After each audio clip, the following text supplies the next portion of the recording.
So I'm really delighted to welcome everybody to the third in the series of our seminars on subaltern and decolonial citizenships, which Sarah Radcliffe and I co-convene through CRASSH.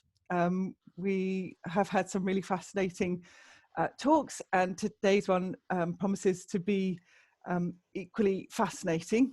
Today, I'm delighted to welcome Sophia Ugarthy to give her talk.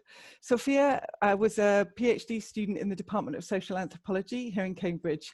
She did a fabulous dissertation on Haitian women in Santiago de Chile. And she's going to talk today about a part of that. Currently, she's an ESRC postdoctoral fellow in the Department of Social Anthropology, and she's great, as you're going to find out. Her paper is called, I'm just moving my windows around to get the full title, The Contradictions of Motherhood, Migrant Agency, Gendered Recognition and Reproduction in Chile. And so I think we'll start the recording, please, and I'll invite Sophia to begin and give us her talk.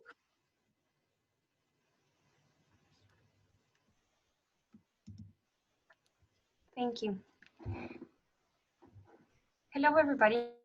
Thank you for being here. First, I would like to thank Sean and Sarah for the invitation to participate in this seminar, and thank Joseph for his help organizing the event. Today, I will present part of my doctoral research, which explored the life and work of migrant Haitian women in Chile based on long-term ethnographic fieldwork in Santiago, the capital city.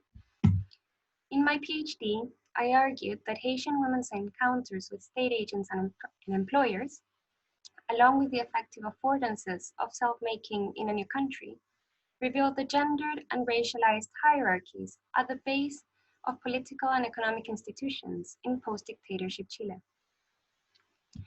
Before I dig into the material, I want to show you a timeline so that you can see how my research connects to the recent social uprising and awakening Chile has experienced since October 2019, the month I finished my thesis.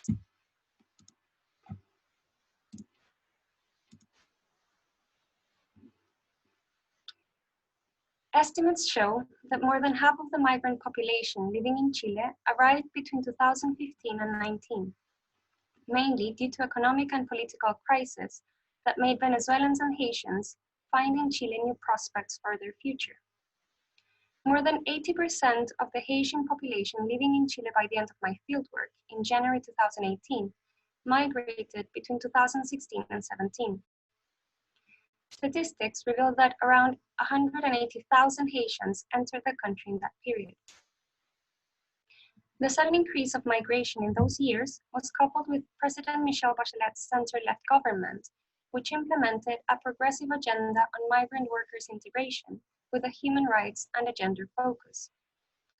Bachelet's presidential decrees impacted state policies that sought to introduce a humanitarian scope into the national legal framework, which mostly considers migrants as economic actors and casts the labor migrant as the primary figure by which foreigners make a life in Chile. Likewise, universal and targeted social programs complemented the outdated migration law drafted during the military dictatorship in 1976, transforming the lives of migrant children and families in their access to public education and healthcare. The data and analysis I will present today seems to be a photograph of a distant past since a right-wing government took power and restricted the entrance of Haitians into the country in April 2018. The awakening in October 2019 and the protests for more dignity and equality, the COVID-19 pandemic since March, the referendum for a new political constitution a couple of weeks ago, and the ongoing feminist movement that has protested since 2016 against gender violence.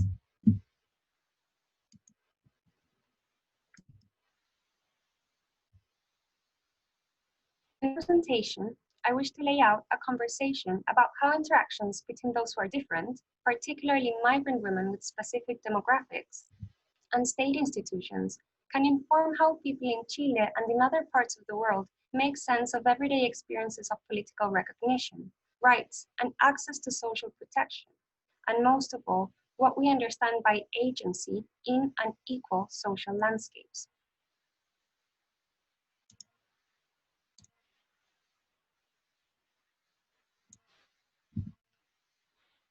If you don't defend your rights, nobody will come and defend them for you.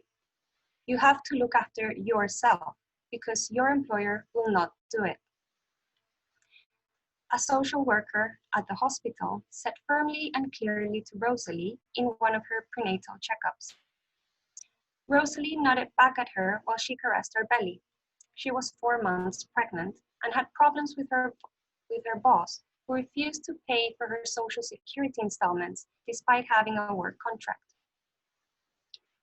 The interview the social worker held with pregnant migrants was a procedure through which she could find out what was going on in their lives and contribute to their well-being as expectant mothers of Chilean nationals. Rosalie's baby would be entitled to the birthright of nationality and citizenship, like anyone else born in Chilean territory. In the interview, Rosalie interrupted the social worker to describe the abuses her boss committed against her and the rest of her colleagues, who were all migrant women. Like her, most of them were from Haiti.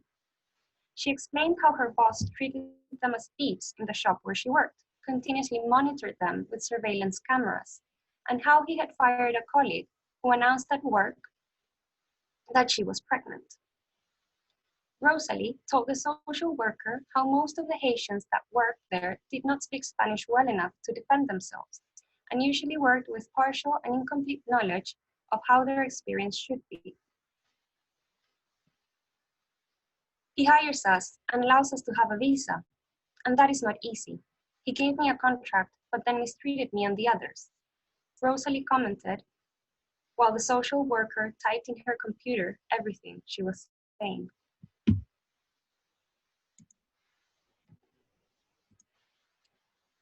Many migrant women who live and work in Chile and become pregnant are not acquainted with Chilean laws surrounding the protection of maternity and early childhood, regardless of migration status.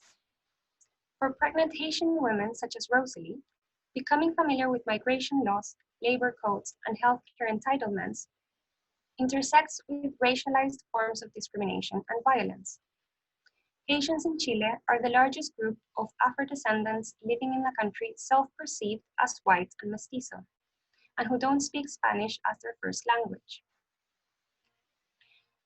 Against this backdrop, when becoming pregnant, they enter the workings of the public healthcare system and thus are required to navigate novel bureaucratic procedures and encounter new state interlocutors, in particular, social workers, nurses, and midwives.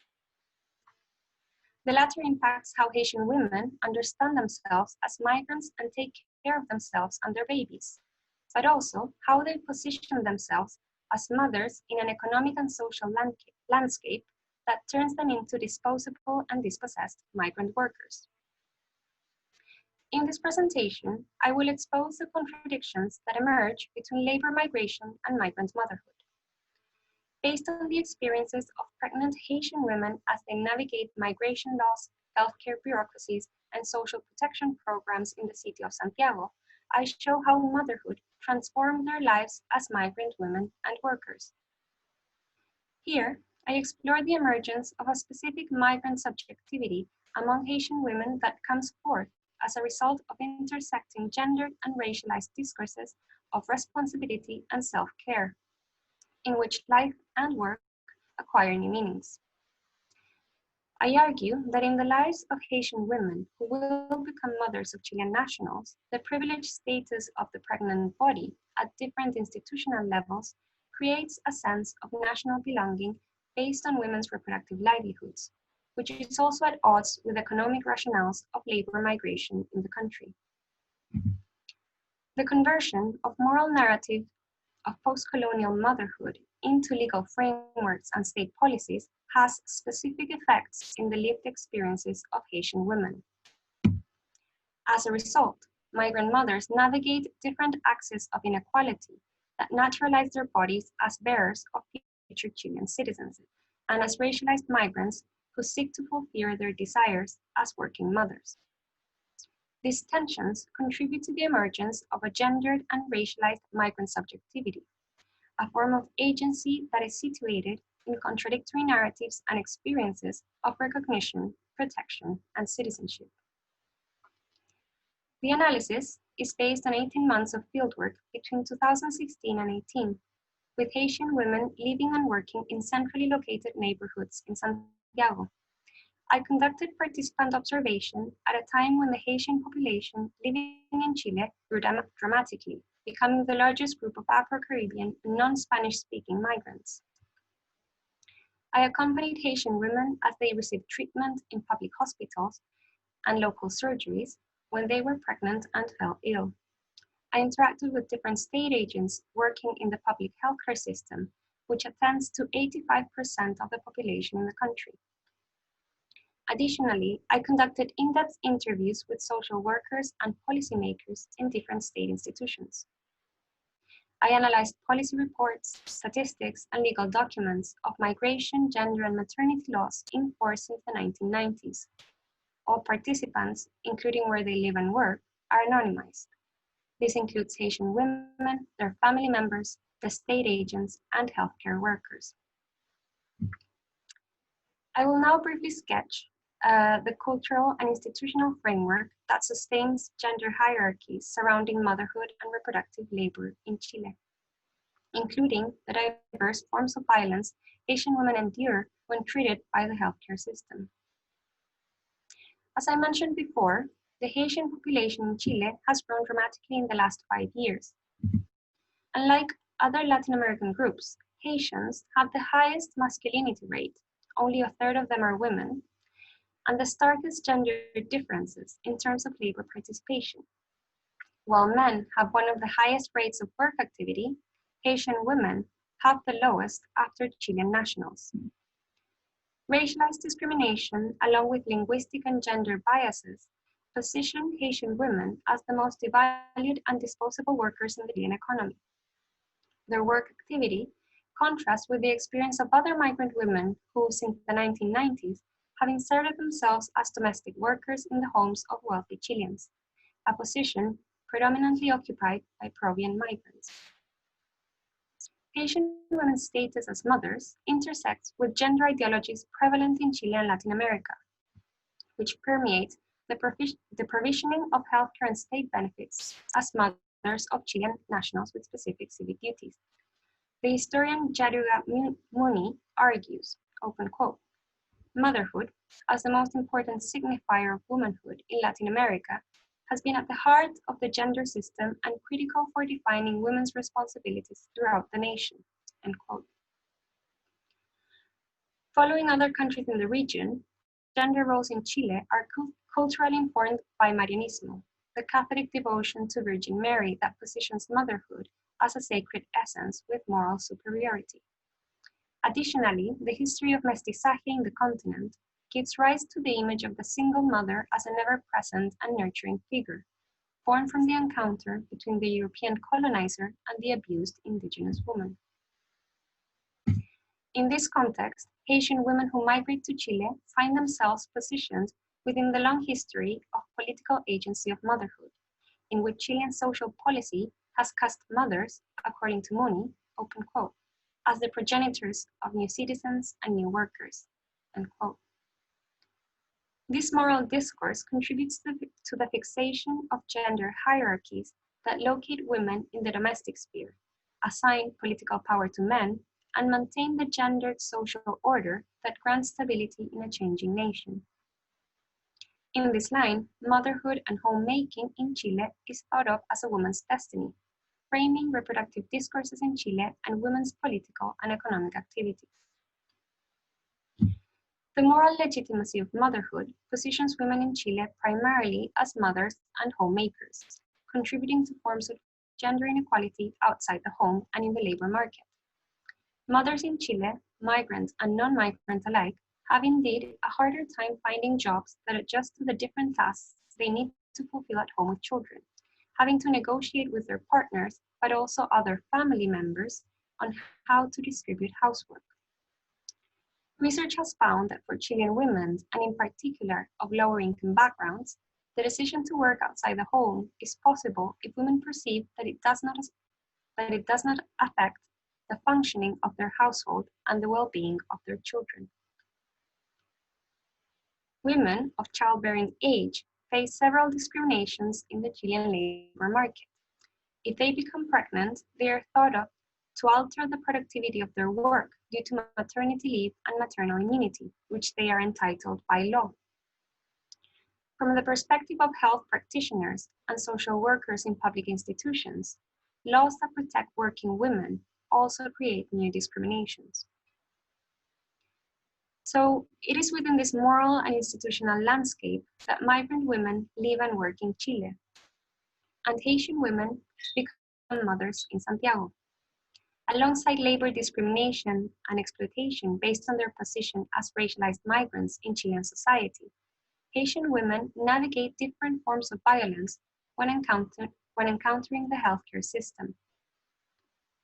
It is not a coincidence, but a tragedy, that the most prominent Haitian women in the Chilean media are young mothers who have died in the hands of the public healthcare system in Santiago, or after being treated or neglected by one of its primary institutions.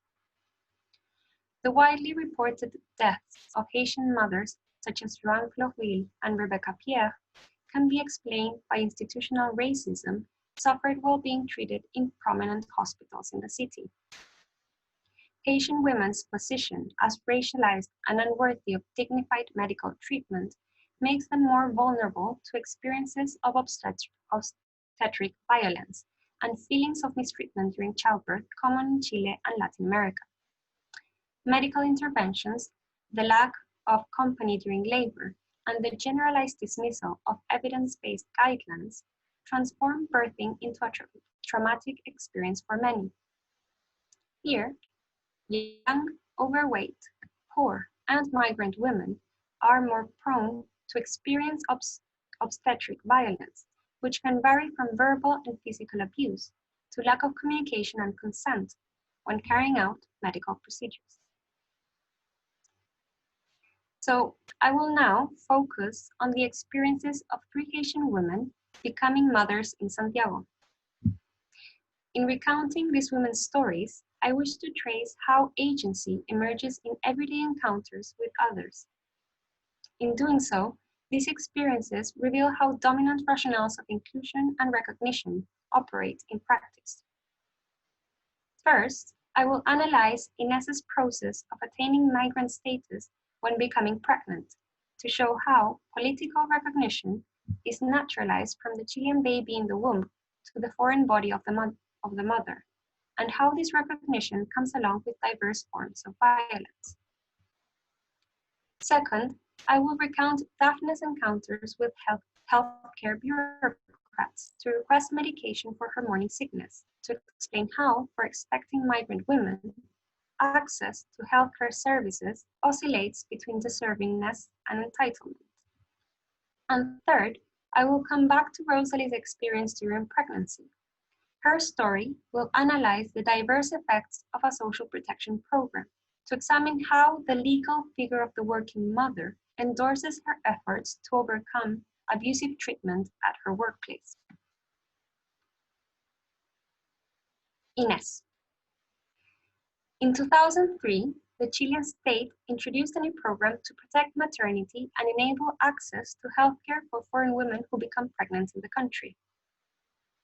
This policy gives migrant women the right to a year-long temporary visa as a pregnant woman undergoing medical treatment.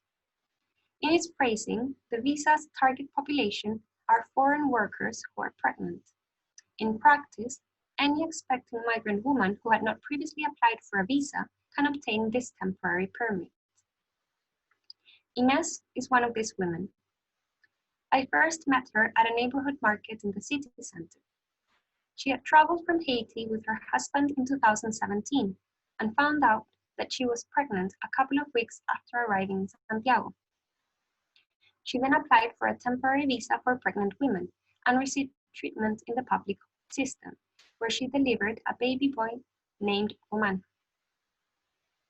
Ines described how she was guided by a friend who had come to Chile before her to go to the neighborhood Center of Family Health, where she received support on how to ask for a provisional identification number and apply for the temporary pregnancy visa with a midwife's certificate. She received her legal status 2 months after she applied for it, and in perfect timing before she delivered. Examining how illness becomes a means to attain papers and rights among asylum seekers in France, Miriam Ticktin elaborates on the idea of how the suffering and sick body appears to be a universal truth, subject to humanitarian care. According to Ticktin, the suffering body is a political, historical, and cultural construct whose recognition and moral legitimacy is grounded in racialized, gendered, and sexualized categories. By the logic of humanitarianism, for Ticktin, open quote, only the suffering or sick body is seen as a legitimate manifestation of common humanity, worthy of recognition in the form of rights. This view is based on the belief in the legitimacy, fixity, and universality of biology, end quote. Ticktin's words helps us understand the problematic and contradictory ways in which belief in the universal biology of the female body generates unanticipated consequences for migrant women in Chile. The pregnant body of migrant women is naturalized in fixed gender roles, which also grants political recognition and moral legitimacy in Chile's migration regime. Migrant women's pregnancy makes them worthy of recognition in the form of maternal rights and healthcare treatment, producing diverse effects in their experience as mothers, partners, and workers. Along with resident status, pregnancy also submits women to experiences of distress and violence. For Ines, despite having legal status and speaking Spanish, she felt that when she gave birth, the nurses at the hospital did not listen to her and made her decisions without her consent. After a whole night in labor, the baby's heart rate, which was being monitored by a nurse, lowered. This condition worried the medical team, who decided for her that it was safer to have a C-section.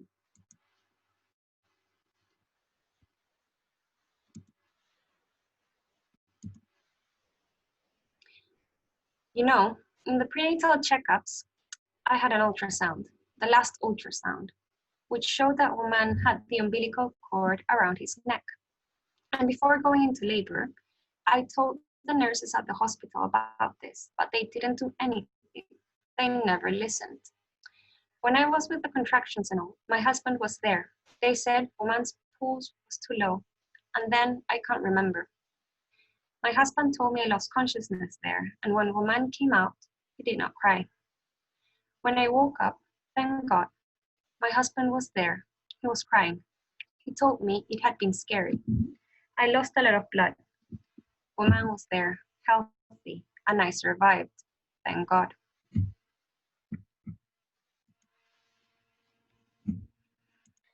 It's 4 months after she gave birth to Roman, and with the legitimate rights to live in the country, Ines decided to look for a job in beauty salons and as a stylist, hairdresser, and manicurist. For over 6 months, she kept searching for work without any results. Roman discouraged employers from considering Ines for a position, and she could not leave the house without him because she had nobody else to help her take care of him. Thanks to Roman and her status as a mother, Ines could live legally in the country and access the healthcare system. But his presence also made it harder for her to find a job and make her more independent of her partner, who was apprehensive of Ines's dreams and desires of working in the country. Ines's story shows how being recognized as a legal migrant while being a mother of a Chilean national runs alongside forms of disregard present in the public healthcare system and the labor market. Here, racism and poverty contribute to experiences of gender discrimination and violence, and model women's aspirations and desires based on different axes of social inequalities, being one of them, motherhood. Daphne.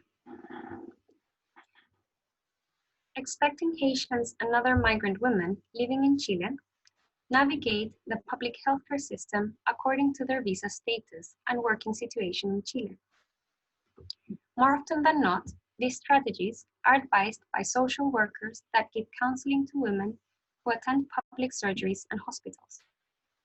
Daphne is a Haitian woman who became an illegal migrant during her first trimester. Her experience asking for help at a local surgery for her morning sickness with an expired visa shows how different state agents in the public health network manage to give migrants treatment despite not having residence papers to date.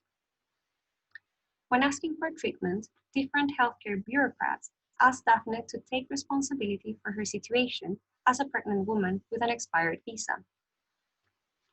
By analyzing Daphne's experience, we can understand how migrant illegality cohabits with institutional processes and how they make pregnant women feel safe and comforted, while at the same time asking for their part to become responsible individuals and thus shifting migrant women's moral trajectories.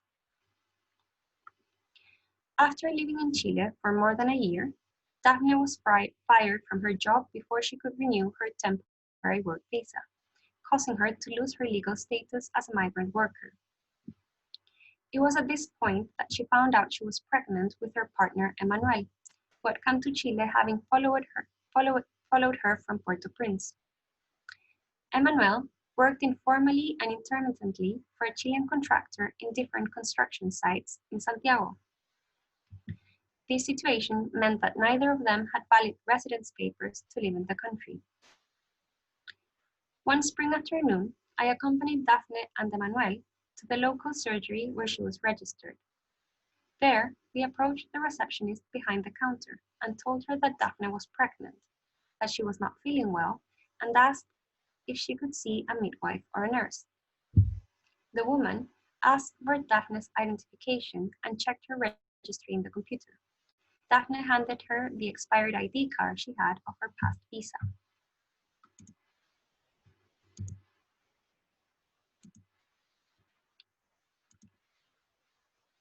The woman asked, "I see you're registered as a healthcare beneficiary with low income. Are you still working?"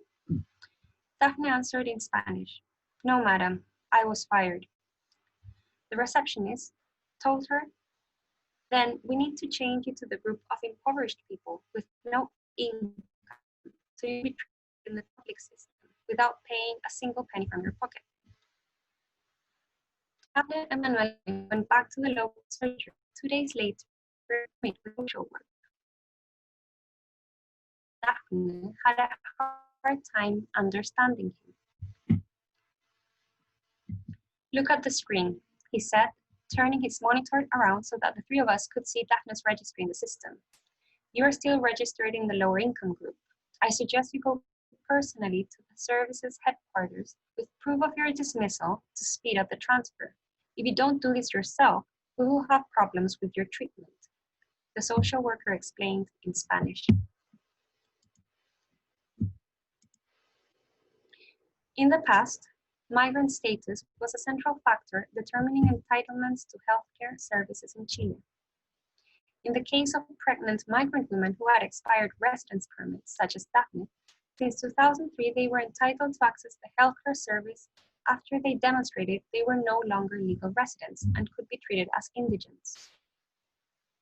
Daphne commented in Creole that it was hard for her to go to the headquarters to show she was not a regular migrant anymore because she was not feeling well due to the morning sickness, but also, and this is important, because she was still trying to find a job with a contract to submit with the renewal of her residence visa.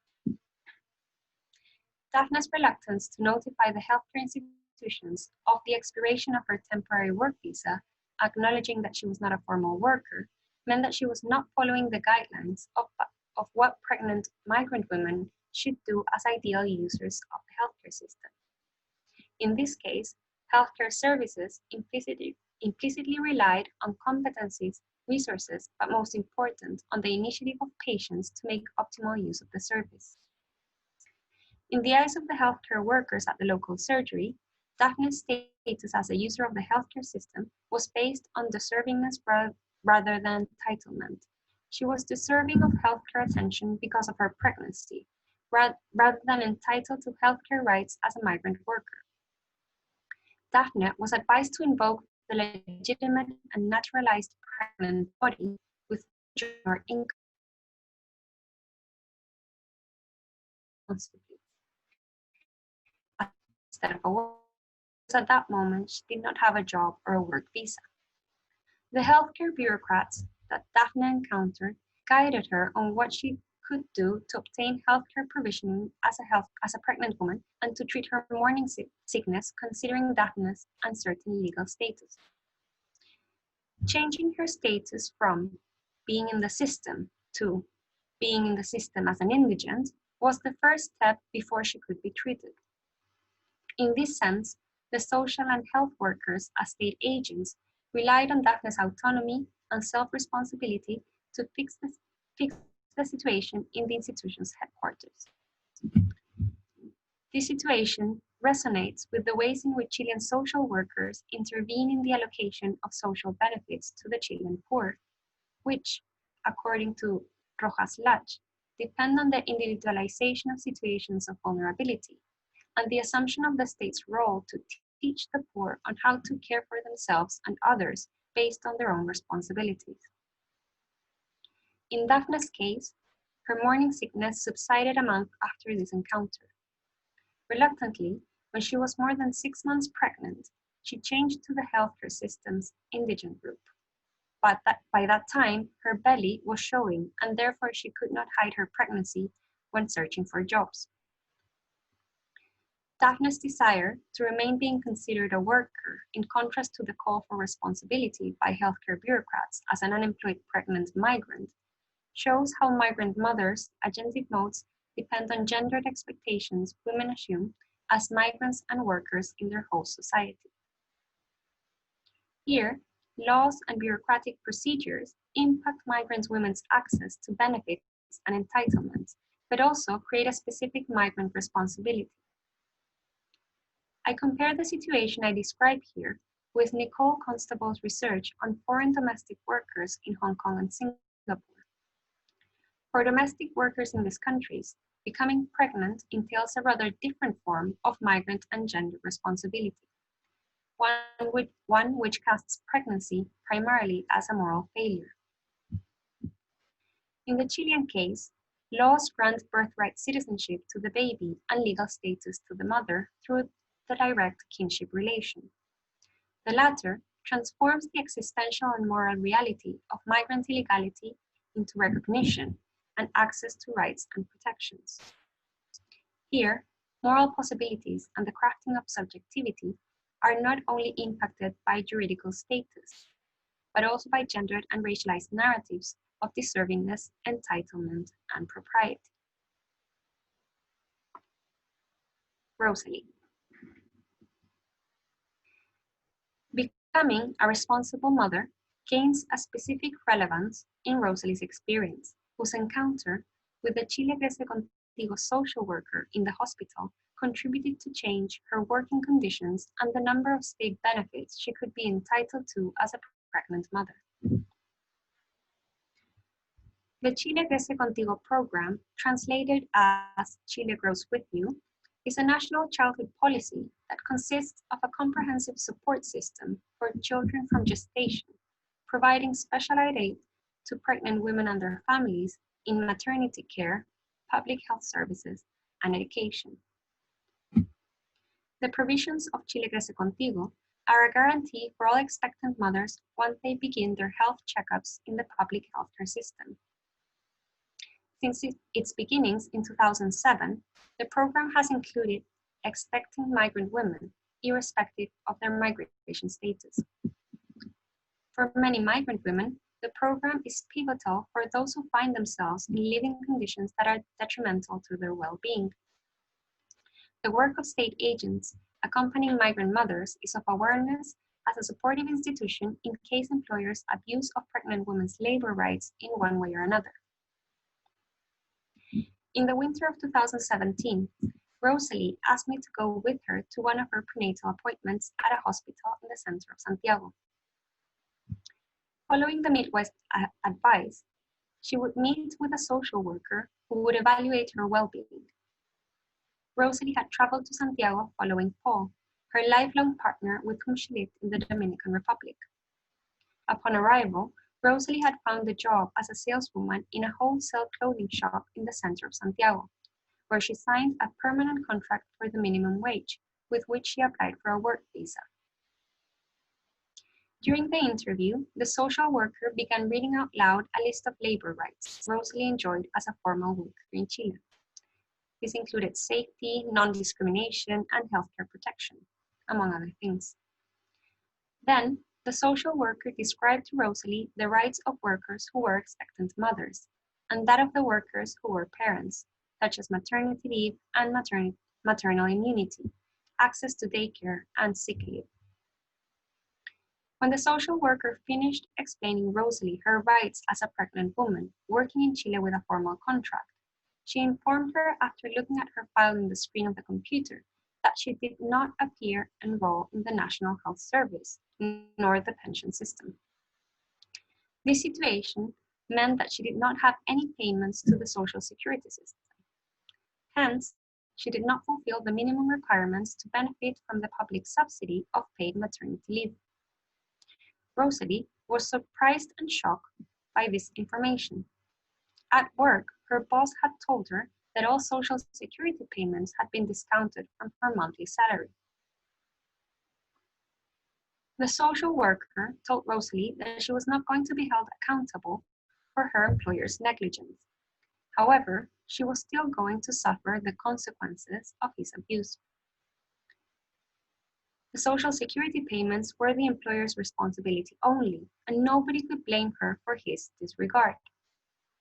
It was her right to receive these payments and her monthly salary on time, as the condition of her contract described, which had been signed by both parties.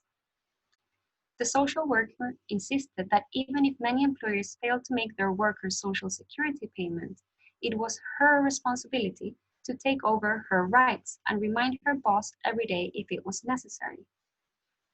It was her responsibility to tell her boss that she had knowledge of her rights as a worker and as an expectant mother, and that she wanted him to respect them. If she failed to do this, the only one affected would be herself and her baby. In the meeting, charge of her situation at work. She did so, obeying the social worker's advice and authority. After the interview, Rosalie decided to go back to work and talk to her boss, as the social worker recommended, without knowing what the outcome of this conversation would be. The clothing shop she worked for was owned by a Dominican man and his brother, who managed the business along with a Chilean accountant. They had at least 6 branches spread in different commercial districts in Santiago, in which they sold clothes made and imported from China, in particular Colombian jeans. The man hired only migrant women to work for him. All of them used the permanent contract for the minimum wage with which he hired them to apply for residence in the country. Despite this formal agreement, Rosalie's boss paid salaries late, continuously accused workers of stealing merchandise, discounting it from their monthly income, and fired employees without notice or payment, even if it was illegal. Rosalie was so angry and frustrated by this situation, being lied more than once by the same people she trusted, that she decided not only to fight for her right of having her Social Security payments in due time to access state-sponsored maternity leave, but also to talk to her colleagues about her experience. Rosalie told her friends in the shop and co-workers in other branches, most of whom were Haitian women who neither spoke Spanish fluently nor understood how the Chilean law could protect them. A co-worker had already been fired when she announced she was pregnant. Unlike Rosalie, she did not know she had the right to work while pregnant. Rosalie spoke to people she knew about how her employer and the accountant deceived her and why that was a breach of their contract and a serious infringement of the Chilean laws. The migrant women who worked at the shop had just arrived in Chile and depended on their contract to have a residence visa, and hence were afraid to speak up. The lack of communication skills of some, little knowledge of the Chilean labor code, and the dependence of migrant status on precarious labor enable the different forms of exploitation of this group of Afro-descendant women. Rosalie was not sure of the actions her colleagues were going to take with this information. She spread the word in the shop where she worked, but also through WhatsApp messages because she considered it essential to take on the responsibility for herself and her baby. More important, she wished to take responsibility for her co-workers, telling them that they could have better working conditions and that their boss was deliberately taking away their money and infringing the law. In the chain of events, it is important to note that it was not until Rosalie became pregnant, turned into a working mother, and entered the social protection program as the mother of a Chilean national, that she understood she had been in an abusive labor relationship and that she could and had to make a change. Rosalie's actions were motivated and supported by the social workers' intervention as part of the Chile Crece Contigo program. Her desire and strength to speak up, defend herself, and take responsibility as a working mother, a knowledgeable co-worker and friend, and as an abused migrant in the workplace, demanded respect and recognition for herself and others. Here, Rosalie's agentic process is a result of the embodied navigation through multiple social structures and systemic inequalities that turn her into a dispossessed and disposable Afro-Caribbean migrant worker in the Chilean economy, but also generative of new forms of agency and relationality at work and with institutions. Additionally, Rosalie's actions and self-understanding as a migrant working mother are also the result of moral narratives of womanhood and the institutional protection of her pregnant body as a mother of a Chilean baby that must take responsibility and care for herself to reproduce the nation. During the prenatal and postnatal period, I visited Rosalie and her baby Maria regularly at home and accompanied her to her appointments in the hospital. I followed Rosalie's body changes, skin, belly, and face, her mood swings, and how she got tired, sleepy, and sick. I also accompanied Maria's arrival and how her presence transformed Rosalie and Paul's life. In our conversations, which consisted of seeing past photographs of her and how much she had changed, she consistently came back to the day that I went with her to talk to the social worker. She thought of that encounter as a crucial moment of awareness of what life in Chile meant for her, intricately linked to the experience of pregnancy, making her conscious of what she could fight for as a migrant worker and as a working mother. One day, a couple of months after Maria's birth, while we were preparing lunch in her house, she told me with her Dominican accent, "Look, Sofia, here became a fighting woman, una mujer luchadora." In this presentation, I have explained how the moral legitimacy of Haitian women's pregnant bodies and the exaltation of motherhood in Chilean narratives of womanhood give rise to agentic modes in encounters between Haitian women, state institutions, and the labor market. Expecting a baby involves the recognition of Haitian women as maternal bodies, which intersects with prevalent structures of gendered and racialized labor migration. In this context, the state grants protection and guidance under the condition Haitian women learn how to become responsible women and take care of themselves as mothers of Chilean nationals. The different experiences I have shared with you today evidence how the privileged status assigned to the pregnant body and the naturalization of gender reproduction at different institutional levels impact migrant women's life and work. The moral superiority of women's bodies as deserving increasing rights and protection enhances forms of gender discrimination already existing in the labor market. At the same time, institutional efforts of social protection reinforce Chilean and migrant gender norms that situate women primarily in reproductive labor. These efforts transform migrant mothers' lives in different directions. On the one hand, it exposes them to discrimination in the workplace and the job market, which intersects with their treatment as racialized and foreign workers in search for modes of economic survival and independence. On the other hand, it offers them a legal framework and protection system which grants them healthcare treatment and more rights as working mothers, transforming their experience of abuse, mistreatment, and disregard when trying to make a life as migrant working women. The analysis of Ines, Daphne, and Rosalie's experience shows how pregnant migrant women's subjectivity and agency emerges from the embodiment of responsibility and self-care as they navigate contradictory forms of recognition and visibility that are situated between the reproduction of the nation as mothers and the production of the economy as migrant workers. The contradictions between institutional protection and racialized and gender discrimination are important because they reflect how recognition, access, and protection are lived through migrant women's bodies and intimate lives, and how these are generative of specific forms of agency, aspirations, and desires in diverse ways. In this context, migrant motherhood is revelatory of a form of recognition and political inclusion sustained in gendered moral narratives, which at the same time transform the lives of migrant women in their host countries. This shifts the emphasis scholarly work puts on gendered migration and transnational motherhood, in which reproductive labor is associated with the care for others, at home or abroad, rather than migrant women themselves. In doing so, I move the analysis beyond migrant women's position as mobile workers in a capitalist and global economy, as working women within the gender division of labor, and as racialized migrants turned into disposable workers. For migrant women, becoming a responsible and caring mother involves doing things based on the naturalized embodiment of recognition, changing scenarios following disjunctive moral trajectories in particular institutional contexts, and mobilizing relations that emerge from the conflicting intersections between ideas of gendered national reproduction and racialized economic production.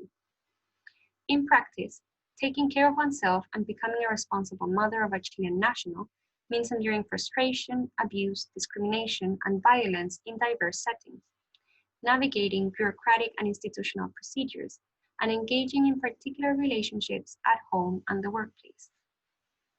Here, migrant mothers perform the dissonances and contradictions of recognition and national belonging. I speak of dissonances and contradictions here because it is largely the case that Bachelet's human rights agenda increased rights and protections to migrant workers and their families. Yet, the effects of these entitlements put into question the rights-based paradigm of citizenship in practice. Broader conversations around the idea of citizenship include people's relationships with the state in its diverse guises, and includes people's relationships and connections with others as part of bigger human collectives. The experiences of the migrant women analyzed here also echo the calls for dignity and equality social protests of the past years and the awakening in October have put forward. As I have analyzed in this presentation, the increasing formal recognition, access to state services, and protection as mothers and workers intersects with Chile's rampant socioeconomic, gendered, and racialized inequalities, where migrants and non-migrants experience hierarchies and embody their differential worth in everyday life. As a result, migrant women's desires, aspirations, and self-understanding transform in unexpected ways. I want to finish with a reflection on the challenges and possibilities of emerging modes of action, but also of relationality within intersecting forms of oppression, devaluation, and disregard. Here, I draw upon scholarly critiques to the dynamics of representation of the subaltern in Spivak's work and others, the proposal of a borderland consciousness and its subversive potentialities in Ansaldúa, and the concept of intimate justice that recognizes intersectional and intimate forms of subordination as sites of empowerment in Threadcraft, to name a few. Thus, to finish, I ask, what are the affordances of a decolonial citizenship project in these situations? What are the forms of agency and relationality it seeks to promote?